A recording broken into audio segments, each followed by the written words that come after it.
if you have something like this and you want to turn it into this, then hopefully this video and the ones that follow it in this series are going to be helpful for you.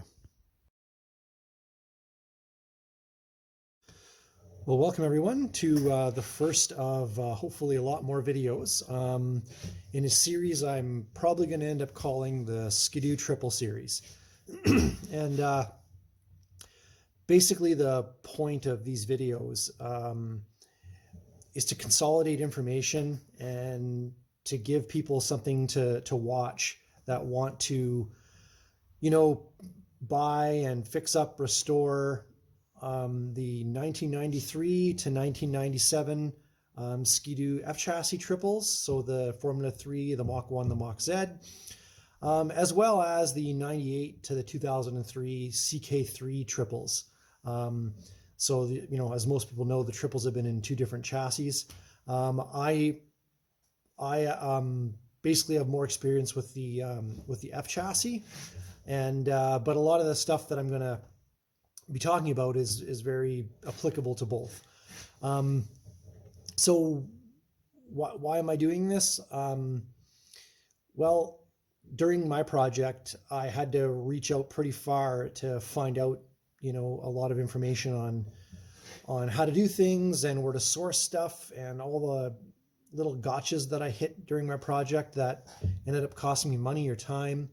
And, there's a lot of obscure parts that you have to get. There's a lot of things that they don't make anymore. A lot of neat modifications that you can do. And rather than just keep that stuff scattered, I would like to, talk about it and try to archive or chronicle it somehow for everyone. And, that's kind of why I'm doing this, and to basically share any knowledge that I have and experience that I have doing this, and so that you can learn, somebody can learn from that, and hopefully, what I have here will help make your project easier for you than it was for me. And then maybe you can add to the knowledge base, So that's the purpose of this, essentially. And I'm not an expert by any means. I'm just a guy from Northwestern Ontario who is like really, really into sleds and is mechanically inclined, and takes an interest in this stuff. So that's pretty much where I stand, and by no means am I an authority on anything. So take that into consideration. I have preferences, and I have reasons for having those preferences.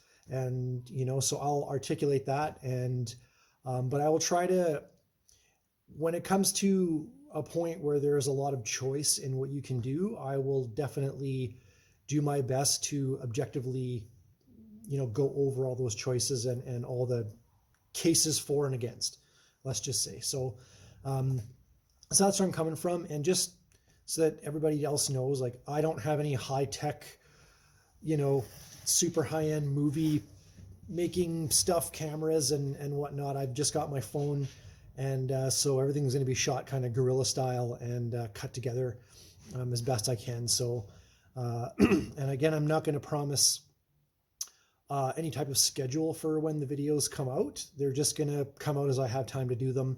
And because things are going to get busy soon, and I'll have less time. So I'll do them as quickly as I can and get them out as fast as I can. However, I'll do my best to up the production value a little bit if I can. I have, a tablet that I can use to kind of edit things. So I'll do my best to do that. But essentially it's going to be what you see is what you get. So, who's this video for? I would say this video is for somebody who has an inkling to get into a project like this, who's looking at buying an Eff Chassis or CK3 triple sled, or somebody who's already bought one that's a little bit stalled on their project, or doesn't quite know how to attack it, or is a little bit gun shy because of all the unknowns. So that's what this stuff's going to cover. And I'm going to start, from the beginning, and and go over like what to even look for before you start buying a sled. In fact, do you even want a triple, and you know, all the factors involved with that. So what's this going to cover? Well, it's going to cover everything from determining whether the triple is even the right sled for you, and then we'll get into, you know, when you're buying, what to look for. You know, essentially before you start a project, what are some of the you know, big factors that you're going to have to think about, and some of the gotchas that you're going to hit no matter what, and some of the hidden expenses that you should plan for. You should always plan for worst case scenarios with these sleds. So we'll get into that in this video. We'll cover that. So what's the whole series going to cover? It's going to cover, so like I said, looking for a sled, buying a sled. It's going to get into how to structure a project. So how do you go about, you know, now you got the sled, you want to, you know, like soup it up or get it in really good condition. How do you go about doing that? How do you organize it? How do you budget that stuff? You know, how do you keep your parts in order? Timelines. What should you do first? The motor, the chassis, the suspension, like, you know, how should you structure all that? So we're going to go over that and kind of give you a nice, you know, integrated, regimented plan on how to structure a build correctly, or in a way that it's not so daunting. You break up the one big task into a whole bunch of small ones, a whole bunch of small goals, and that'll keep you motivated. So we're going to go over that, and then we're going to get into the technical side of things. So we'll look at, you know, chassis prep and suspension rebuilds and the motor rebuilds, how to restore, you know, like really scratched hoods, how to restore sun faded windshields, upper and lower sections, restore a faded trim, recover a seat. We'll get into clutching and rebuilding clutches, like right down to changing the bushings, so like complete rebuilds. We're going to look at tracks, ski options, suspension options, upgrades, motor upgrades, porting, you know, different types of base gaskets and decking your head and all that kind of fun stuff. Yeah, we'll get into carburetors. We'll get into like everything. We're going to go through everything. So, and I'll do my best to have as many visuals as possible so that you can follow along. And, you know, I'm going to give you enough rope to hang yourself type thing. So I'm not going to step by step every little thing, because that would take forever, and I don't have enough like parts here to actually do that, but I'm going to try to guide you as best I can. Now, if there's something that you want to see in the video, or in one of the videos, just shoot me a message on either Facebook or through YouTube or whatever, and I'll try to cover whatever I can.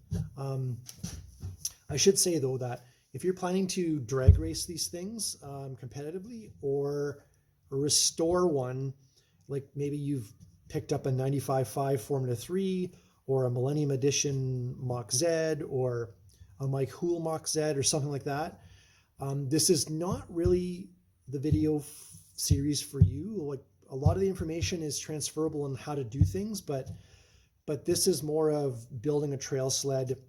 We're going to be looking at changing things. We're going to be looking at not keeping things stock where it doesn't make sense to.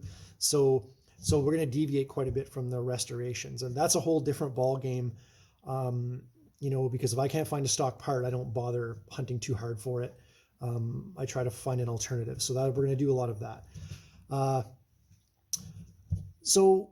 And also cost versus realities, you know, so are you looking to make money on this or not? Because that will drastically change how you approach the project. So we'll talk about that at some point as well.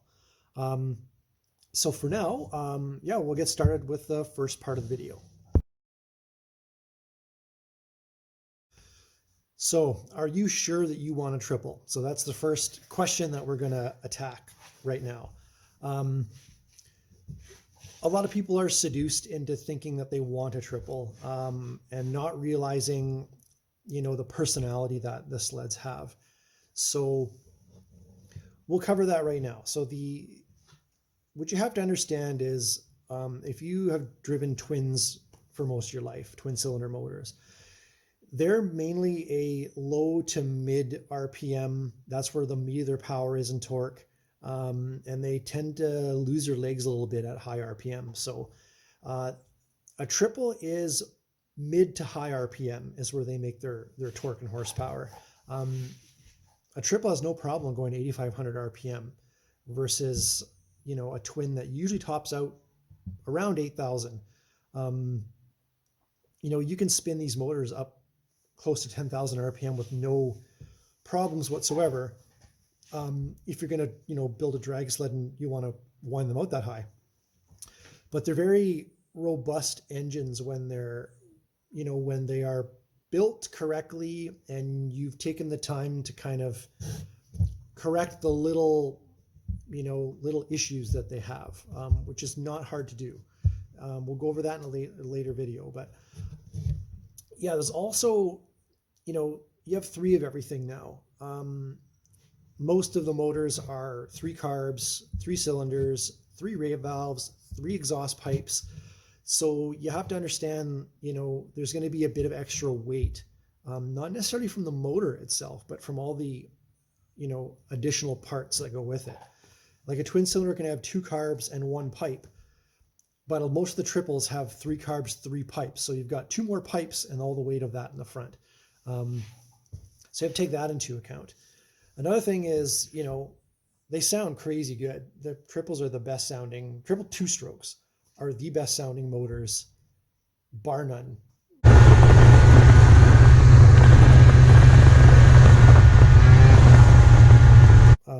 Can't argue with that. And one of the neat things about owning a triple now is that a lot of young people haven't ever seen them before. And when you pull up to, like a gas pump or whatever, and there's a bunch of other sleds there, and, your sled's sounding very unique, very high strung, very mean, and it turns some heads. Like these sleds are real head turners. It's kind of funny. It's just kind of funny, like, yeah, pulling up to a group of sleds, even if they're the newest, craziest, most expensive sleds, like, no one cares about a Sidewinder. Who cares? Everybody's got a Sidewinder. Nobody cares about an 850. Everybody's got an 850, but you pull up with a 600 triple and everybody wants you to open the hood and take a look at it because it's just, this sounds so cool. So the next thing that you should take into consideration is, like, if you've decided, yes, I want a triple, yes, this is going to be a good sled for me. Because you have to understand driving them on really tight, twisty trails is difficult just because they are so high strung. But if it's the sled for you, the next thing you should ask yourself is, which triple should I get? And there's a couple of things that might sway your decision one way or the other.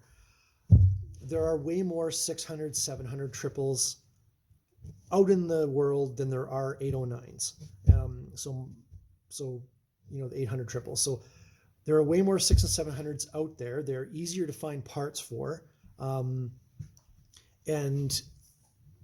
yeah, like, it's just an easier motor to work on because you can find stuff easier for it. There's also a 780, which is the 93 to 96 Mach Z. You can find stuff for that, but it's not as easy.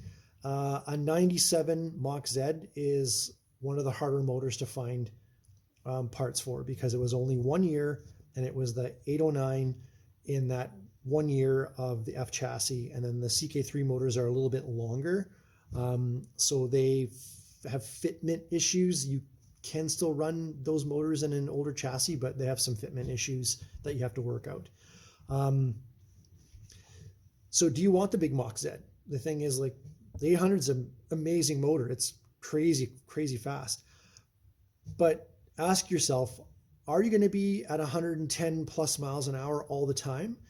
Because if you're not, the 6 or 700 has what I would say is 80+% of what a Mach Z is, up until about 75 to 80 miles an hour.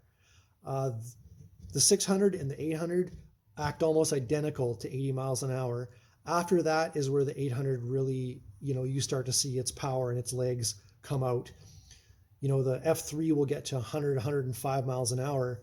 But the Mach Z is going to go and eclipse 110, and it's going to do it a bit quicker than the F3. So that's where that sled really shines. So it's a matter of, you got to be truthful with yourself about which triple is best for you.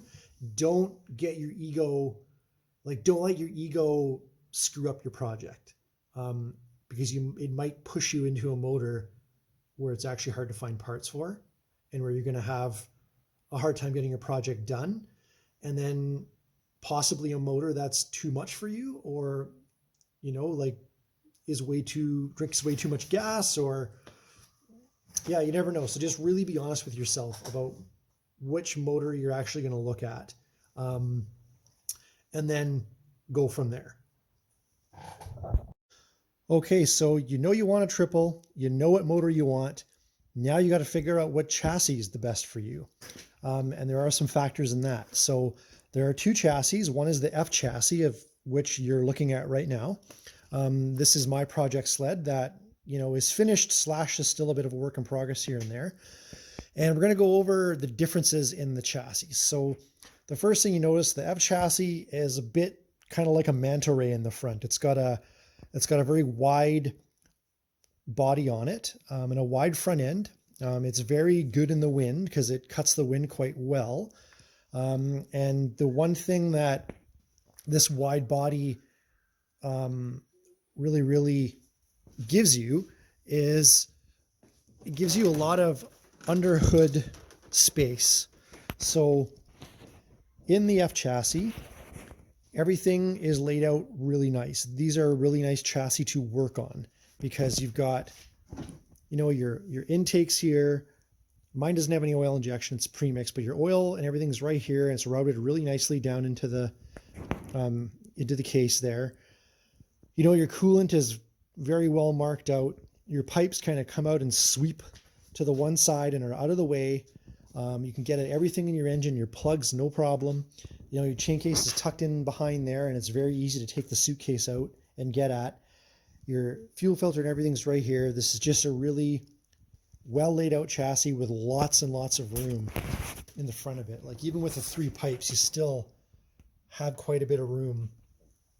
Where your clutches are, everything's open. You can shove your hands way down in here. It's really nice. The CK3 is not so nice to work on. It is thinner, so the front is a few inches thinner on each side, and essentially what that causes is, instead of the pipes sweeping up around here, the pipes actually come up and come over the engine and cut at an angle. So it covers up about half to 2/3 of the motor, and it puts everything really smashed close together. The oil reservoir is actually up in behind the air boxes. The air boxes are smaller and fit tighter. There's just less room overall, and it can be a real pain in the arse to work on. So that's one of the biggest differences with the Eff and S chassis. The next one is the Eff Chassis is built kind of like a bit of a drag sled. It's low, it's wide. The suspension doesn't have a lot of travel, 5 to 6 inches tops. You can upgrade the suspension, widen it out, whatever, to give you more travel, but it's the furthest thing from a ditch banging sled that you're ever going to see. The CK3 chassis is a little bit, the slider's a little bit more towards ditch banger. Ditch banger's way the heck over here. Eff Chassis here, the CK3 is about right there. It does have nicer suspension. It is a nicer, sled when things get kind of bumpy. The next thing about the CK3 that you have to take into account is on the CK3, I'll go to the other side here just because there we go. On the CK3, there's footwell supports right here, and they're like a gusset. On the Eff Chassis, they're really like, it's really well built in here. On the CK3, this is a weak point in the chassis, and it's right where the trailing arm mounts, and a lot of times this gets pushed back just from, you know, hitting big bumps and whatnot. The CK3 does not have all of these gussets and whatnot inside there, and its footwell area is a lot weaker.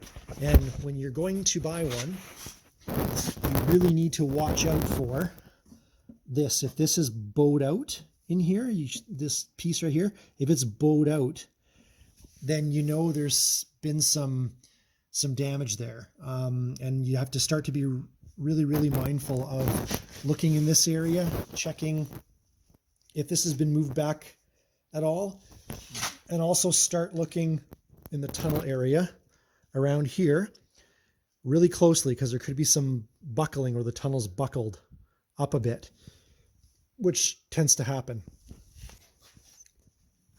The reason I like the Eff Chassis is that it's a tank.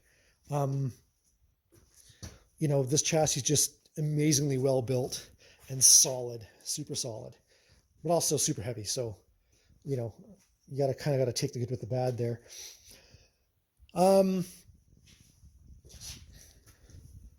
Apart from that, that's about the biggest differences. The motors are basically the same. The CK3 motors are about 3/8 of an inch longer.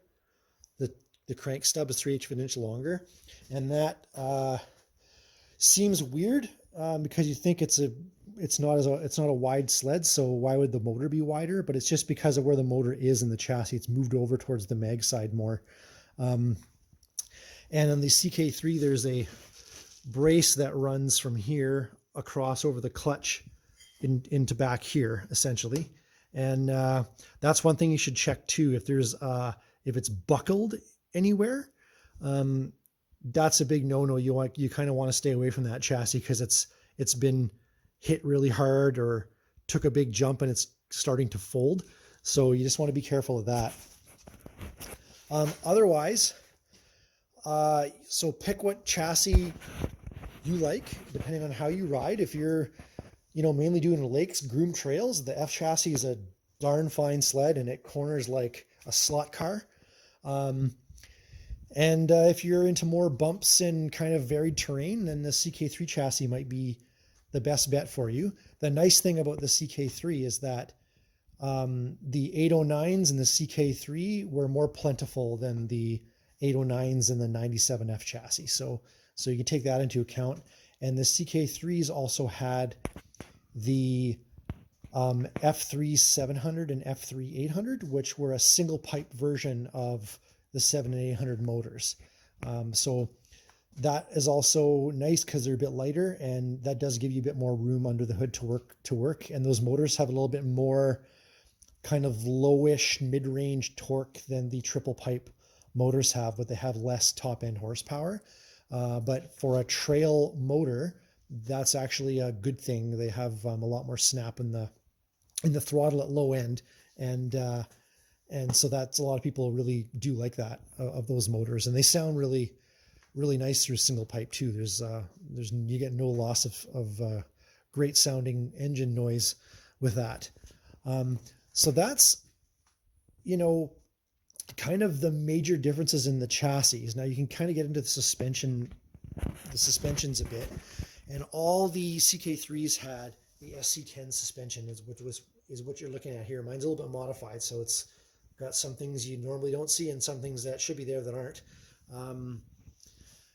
But if you're looking at a 93 to 96, you're going to be looking at the C7 suspension, which is not a very good trail suspension, but is an excellent like lake racing suspension. It's got really good power, like weight transfer,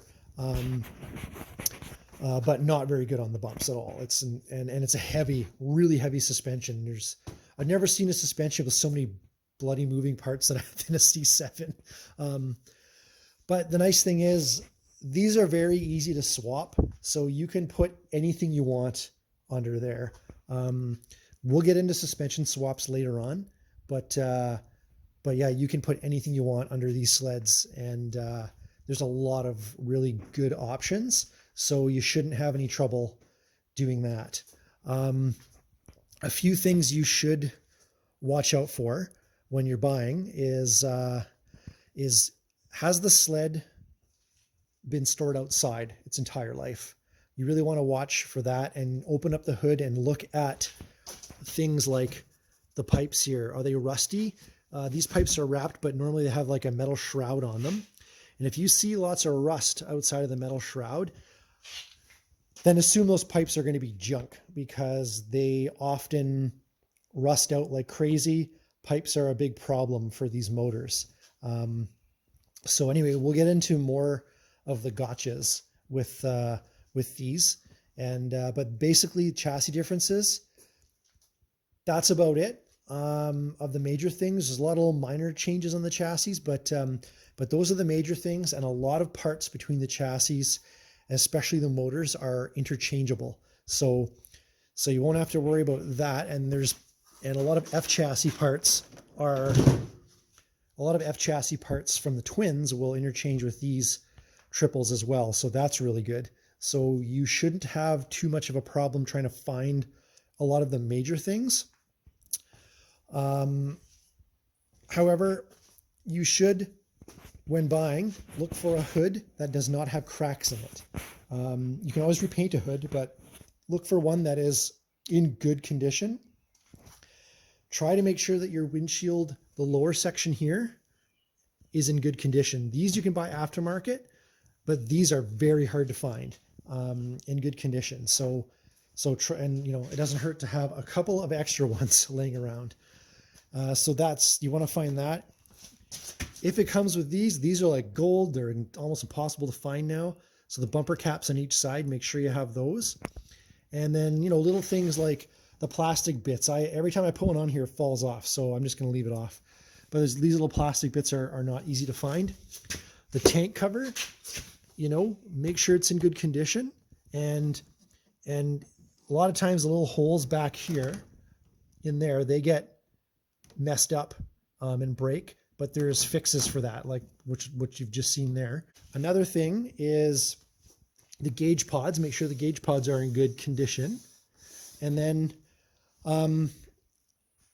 outside of that, make sure that you have whatever sled you have can, look for the bumper trim to be in good condition, because these are the parts that are getting really difficult to find, is all these plastic parts that comes in these sleds. So they're getting hard to find.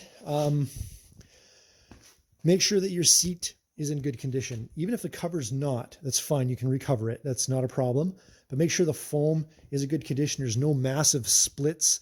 Like if there's a tear in the seat cover, that the foam isn't split wide open. I mean, you can repair it, but just make sure the seat is basically all there. And we'll get into seat recovering and whatnot. And on these old Eff chassis, make sure that the bumper is in good condition. So the bumper all the way around has no like dents or bends in it. Because these, while you can still find them, they're darn near impossible to ship. They cost a fortune to ship. So always look for one that's in good condition. Outside of that, always check for rust in your suspension and whatnot. Skis and tracks, not a big deal. Those can be bought aftermarket, and there are way better options out there than the skis they came with. So don't worry too much about that. Yeah, and that's basically it in a nutshell. We'll pick it up later on, and we'll get more into the technical aspects of these sleds. Okay, so now we're going to move into some of the what I like to call the gotchas. These are things that you hope you don't have to deal with, but that you should expect to deal with. So the first thing that I'm going to mention is exhaust pipes. So a lot of times, pipes will be rotten out even if they look good from the outside. And we can go under the hood and check that out. Like I was saying in the last video, there's shrouds over these pipes. These ones are wrapped, but oftentimes what happens is moisture gets inside those shrouds. There's no way to get the moisture back out again.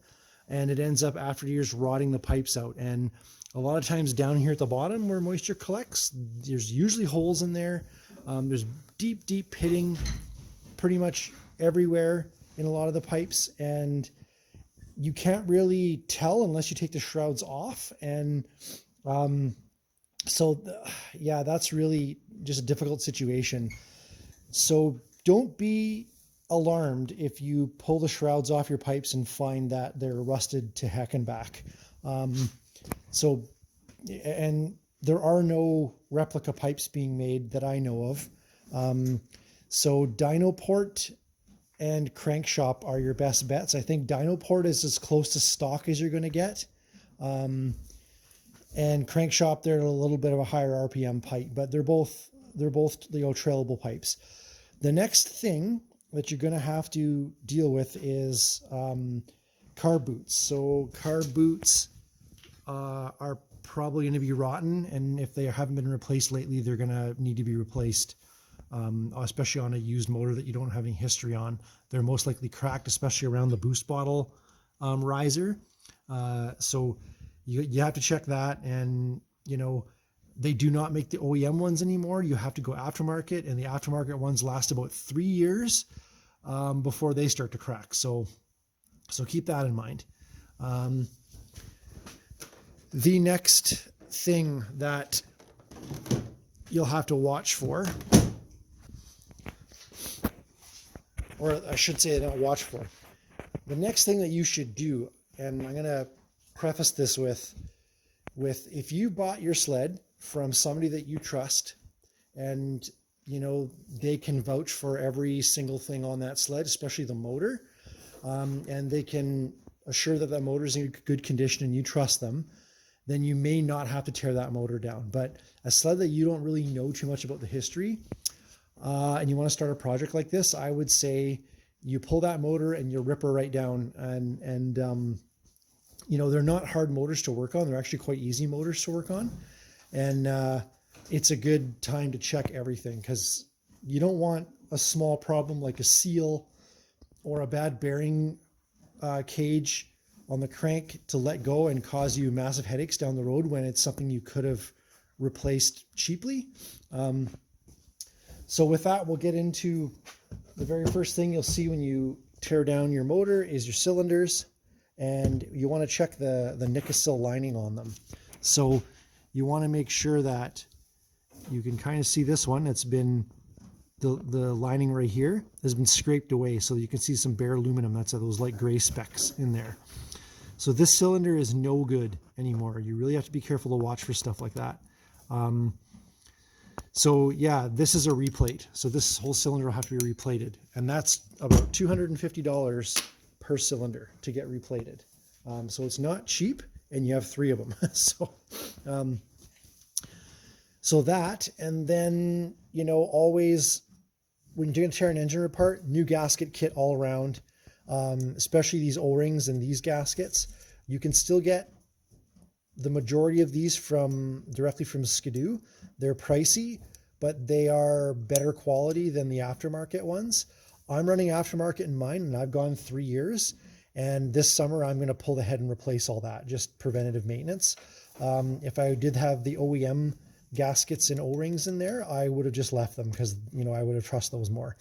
But you still can get them from Skidoo, and, I would advise you do that if possible.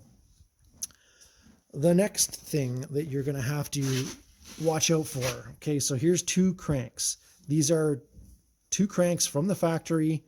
Nothing's been changed on these.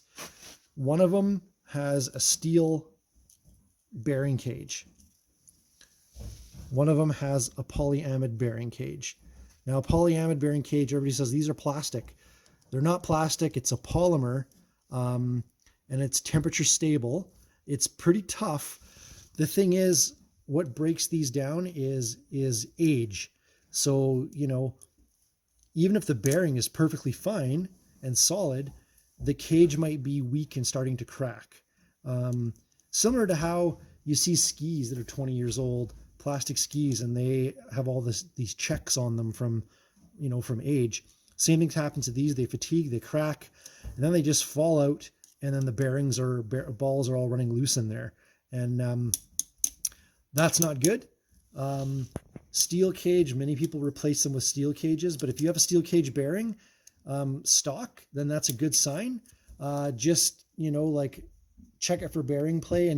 And what I do is I get a bucket of diesel and I dunk the whole crank in diesel, like in one of these parts, or in one of these tool cases. Dunk the whole crank in diesel and spin all the bearings to get all the goop out of them. And then I re-oil them and then spin them again and really check them, spin them slow, spin them fast, check them for how smooth they are. Make sure there's no grit or nothing hung up, and then check the side place, like wiggle the bearing from side to side. And it should be very minimal. But anyway, a lot of people like the polyamide because if this fails, it just gets chewed through the motor and spit out the exhaust.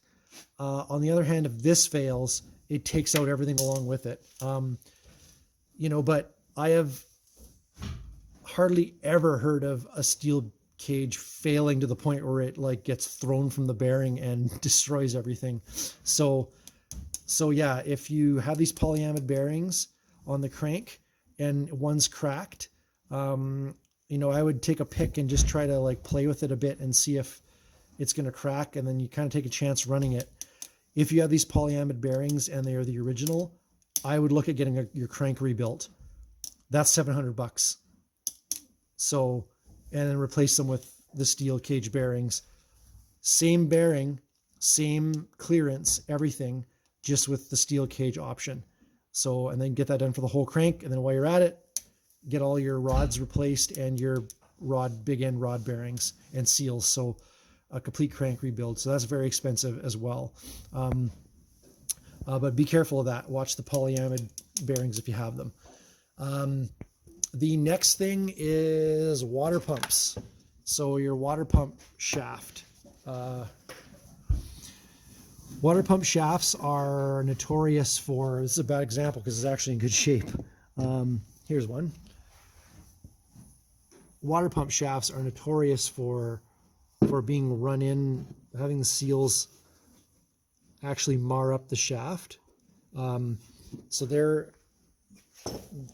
there's pretty like good examples of this on this shaft. You can see those two lines. That's where the seals have been riding and they eat into the shaft. Now on an older motor, if you have it torn apart, regardless of what condition it's in, with this, replace both bearings. So there's a big bearing here, there's a small bearing here, and a C-clip, and then there's 3 seals. Just replace the whole shoot and match. Pull everything off the shaft, clean up the shaft to make sure there's no grooves in it, and then basically replace all the bearings and seals. Because if this fails or seals fail, then you can get coolant into the mag side and take out a cylinder and rust your crank bearings, all kinds of goofy stuff that happens. So those are the gotchas with this sled. Those are the things that you just have to be mindful that you're going to have to deal with at some point. And it's almost best to give yourself a worst case budget of about, $2,000 for the motor. If you needed to do a complete rebuild, it's about $2,000.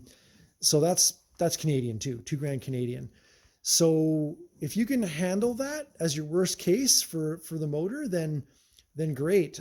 You may not have to touch a thing in the motor, other than minor stuff, but I would definitely bank on that, and have that as a contingency just in case. So, because the last thing you want to do is get everything done and then get to the motor and find out that you have to spend a lot more money than you have, and then, end up having to give up on the project. So the best thing is to have that mindset that you're probably going to have to pay for this stuff anyway.